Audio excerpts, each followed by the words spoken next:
confident is Cricket Australia heading into the Ashes? It's about a month out now. Well, we're confident that our players are going in the right direction. Whilst the scoreline in the Test series was probably not certainly not as we would like. We think that it could easily have been better, and there were some really positive signs there.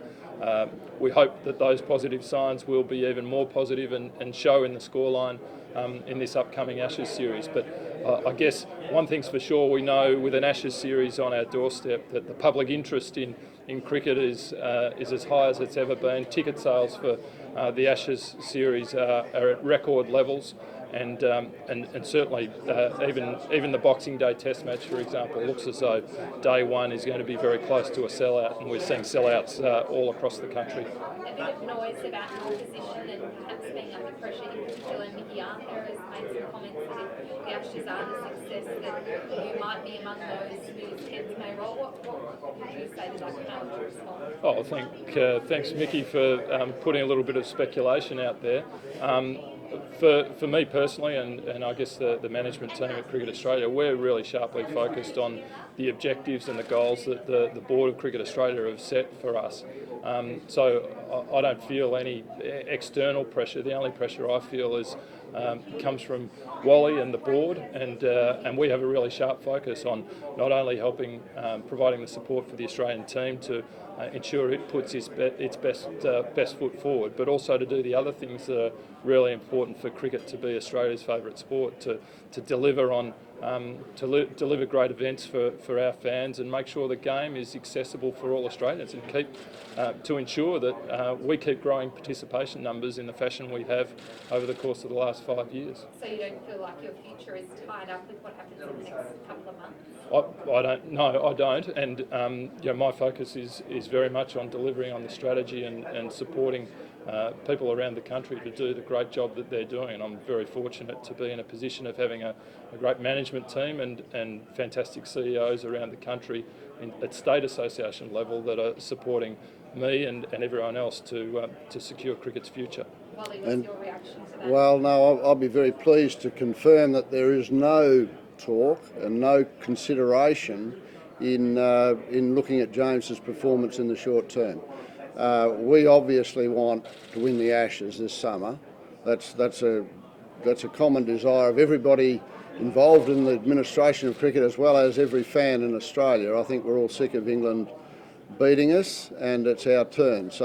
But we've got to recognise we've got a young side. It's still a developing side, and we have to understand that Test cricket's a hard game, very, very tough game, and we mightn't win it. We hope we do. We mightn't. If we don't, it won't affect James's position whatsoever. I just want to put that to rest. It's just wasted space, people talking about it. What about Pat Howard's role? He's probably more intrinsically linked with team high performance. Yeah, well, Pat reports to James, and he's part of the leadership team at Cricket Australia. Myself, I'm very, very comfortable and happy with where Pat's at, but in the end, that's a James call, and I'm pretty sure James is fully supportive of where we are with Pat, and in fact the whole development of the team as well. We're comfortable where we're at. We'd like to be winning more, but we have had two very tough away series, and India was extremely tough on very difficult wickets, and England was a tough series as well, where, as James said, we had our opportunities. If a couple of things had just fallen the other way, it could have been 2-2 or even 3-1 our way. And so we look at that as a positive. So we're confident that we're on the right path, and we do need a little bit of patience with the young side.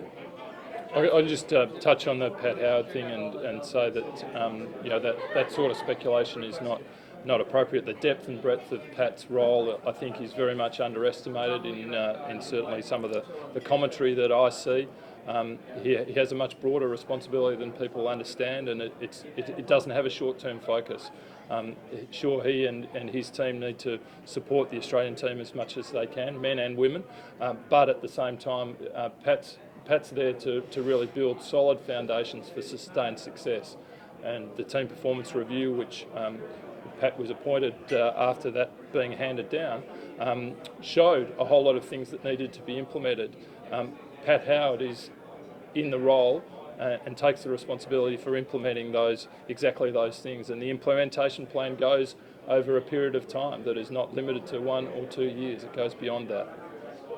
Despite the assurance, I guess, you're getting, James, would it still be safe to say that the last 6 to 12 months have been the more challenging period of your time in this role? Look, I think for lots of reasons, the last 12 months have been challenging. It's, as Wally talked about in his address at the annual general meeting, it's a period of significant change for Australian cricket. We've got a new governance model, a new financial model, and there's a great period of unification going on where the various bodies of Australian cricket are coming together to ensure sustained success for cricket and that we achieve our objective of being Australia's favourite sport. So there are challenges, and it is always easier in a sporting sense. As an administrator, it's always easier when your team's winning, but you can't win all the time. But I'd also come in there and just comment that it has been a great year for Australian cricket off the field. James has driven the best media rights deal that we've ever done with a much greater uplift than AFL or NRL achieved. And we've renewed most of our major strategic sponsorships. We've renewed them with existing sponsors in general. And financially, we've never been in better shape. So a lot of good things are happening, and we just need to win the Ashes now, and I'm sure everyone will be laughing. Last couple, please. James, the English team arrive tomorrow. The Aussie one team's obviously on India and the Rio Cup. It seems to be a less than ideal preparation for a test series, the fact that a lot of guys aren't going to get Shield cricket until quite late. Yeah, look, I think people might argue that, but I don't think anyone can actually prove that, Sarah, because the reality is, what have the England team been doing over the last 2 weeks? Our cricketers have been playing cricket. That's pretty good preparation for playing cricket. So we have a number of our test players are in India playing one-day cricket. Others are here in Australia playing one-day cricket in the Ryobi One-Day Cup. We see fantastic scores from our batsmen, both here and abroad. I'm very comfortable and very confident that the preparation of our team will be top-notch. The reality is we play 3 formats of the game, and we need to balance that. We need to play games here and overseas. But we have a meticulous preparation plan for each individual player, and we will see to it that they are ready to go when the first test starts in Brisbane in a few weeks' time. Are you satisfied with how the domestic one-day cup has worked out in this truncated format? I think it's been a good start. I think it's going to be very interesting as we get to the end of it to get feedback from everyone involved, from players, administrators, sponsors, media partners, others. I think if nothing else, I see some fantastic scores being put together game after game by half a dozen players who are clearly in the selectors' eyes, and I think that's a great thing for Australian cricket. Thanks, guys. Thank you. Thank you.